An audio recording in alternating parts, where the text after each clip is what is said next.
12 লক্ষ টাকা পর্যন্ত আয় করমুক্ত। প্রবীণদের জন্য বিশেষ ছাড়, পুরোপুরি শুল্কমুক্ত ক্যান্সার সহ 36টি জীবনদায়ী ওষুধ। এক কথায় মধুবনী শাড়িতে শনিবার সূর্য সকালে মধ্যবিত্ত মোহিনী হয়ে উঠলেন Nirmala Sitharaman.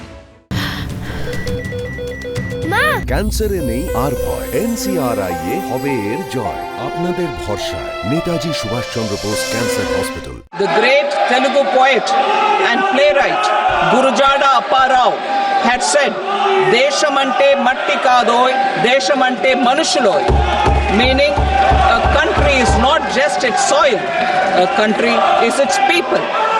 In this budget, the proposed development measures span 10 broad areas focusing on Garib, youth, Annadata and Nari.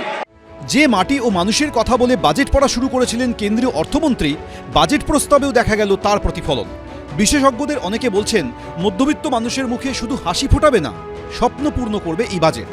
নির্মলার বাজেটে নির্মল হাসি ফুটেছে বেলেঘাটার দে পরিবারের মুখে। কারণ এবারের বাজেটে পরিবারের সবার জন্য আছে কিছু না কিছু।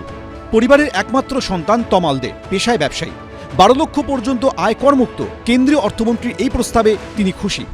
হিউজ ইম্প্যাক্ট এসেছে, মানে পজিটিভ ইম্প্যাক্ট। নিজের মনে হয় যে ওই 7 থেকে 12টা মানে যেটা হলো একটা পরিপূর্ণতা পেল মানে নিজের কাছে। আমার বিজনেস ক্ষেত্রে যদি বলতে পারি তাহলে সেখানটা আমার হিউজ ছাড় হলো। আমার জিএসটি ফিএসটি যা আছে এবং টিডিএস যে কাটাটা, যেটা একটা টিডিএস যেটা ছাড়, সেটা আমার কাছে একটা হিউজ মানে কি হলো পজিটিভ বার্তা দিয়েছে, যেটার জন্য আমি বাজেটকে পুরোপুরি এই কারণে আমি সমর্থন করছি। প্রথম উদ্যোগপতি হিসেবে 5 লক্ষ মহিলার জন্য নতুন টার্ম ঋণ প্রকল্পের কথা ঘোষণা করেছেন কেন্দ্রীয় অর্থমন্ত্রী। এই ঘোষণাকে স্বাগত জানিয়েছেন তমালের স্ত্রী। আমার তো খুব ভালোই লাগছে, কারণ মানে আমিও ভাবনা চিন্তা আছি যে আমি অন্য কিছু একটা বিজনেস করব। তো অনেক মহিলারা আছে তারা মানে টাকার জন্য কিছু করতে পারছে না, তারা এই লোনটা নিয়ে নিজস্ব একটা বিজনেস করতে পারবে। শুধু যুব সমাজের জন্য নয়, নির্মলা ঝাঁপি উপর করেছেন বয়স্কদের জন্য।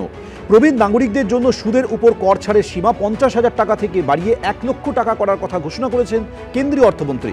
এছাড়া টিডিএস এর জন্য বার্ষিক সীমা 2,40,000 টাকা বাড়িয়ে 6 লক্ষ টাকা করা হয়েছে। ঘোষণা করেছেন পুরোপুরি শুল্কমুক্ত ক্যান্সার সহ 36টি জীবনদায়ী ওষুধ। জেলায় জেলায় হবে ক্যান্সার সেন্টার।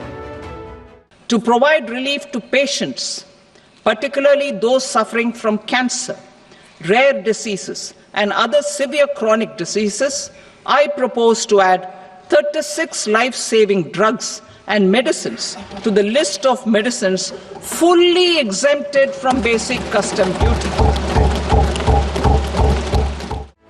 পরিবারে প্রবীণ সদস্য পরিমল দে বেলেঘাটার বাসিন্দা। এই বৃদ্ধ স্ত্রীকে হারিয়েছেন ক্যান্সারে।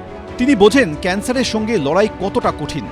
তাই ক্যান্সার রোগীদের জন্য কেন্দ্রের সিদ্ধান্তে বহু মানুষ উপকৃত হবেন বলেই তার ধারণা। আমি একটু আজকের দিনে আপনি একটু আমাকে মর্মাহত করে দিলেন, যেহেতু আমি মিসেসকে হারিয়েছি এই ক্যান্সারে। তখন অনেক বিদেশ থেকে ওষুধ আসতো।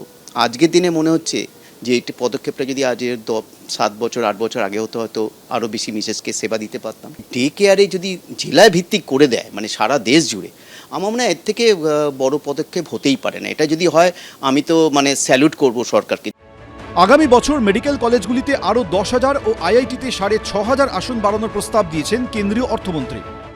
Additional infrastructure will be created in the 5 IITs started after 2014 to facilitate education for 6,500 more students. কেন্দ্রীয় অর্থমন্ত্রীর ঘোষণায় উচ্ছ্বসিত দে পরিবারের ছোট সদস্য প্রিয়াংশু ও সাগনিক। আমার এই জিনিসটা খুব ভালো লাগছে, কারণ কি এতে আমাদের সব স্টুডেন্টদেরই এখন স্কোপটা বাড়বে। পরীক্ষাতে আমরা ভালো ফল করব এবং বেশি সিট হয়, বেশি চান্স হয়, তাহলে বেটার কলেজেসে আরও বেশি সিট নিশ্চয়ই আরও বাড়ানো হবে এবং চান্সটাও নিশ্চয়ই ফাইনালি গিয়ে অনেকটাই বেশি হবে। স্কোপ ইনক্রিজ করছে বলে একটা স্টুডেন্টের একটা বেটারমেন্ট ফিউচারের জন্য বহুত ভালো জিনিস। তো একটা স্টুডেন্ট বেশি মোটিভেশন পাবে ভালোভাবে পড়ার জন্যে। তো আমি এটাই বলবো কি very good decision from Sitharaman. কিশোর থেকে যুবক, চাকুরিজীবী থেকে ব্যবসায়ী, নবীন থেকে প্রবীণ, সবার জন্যই বাজেটে দরাজ হস্ত নির্মলা। অনির্বাণ বিশ্বাস, এবিপি আনন্দ।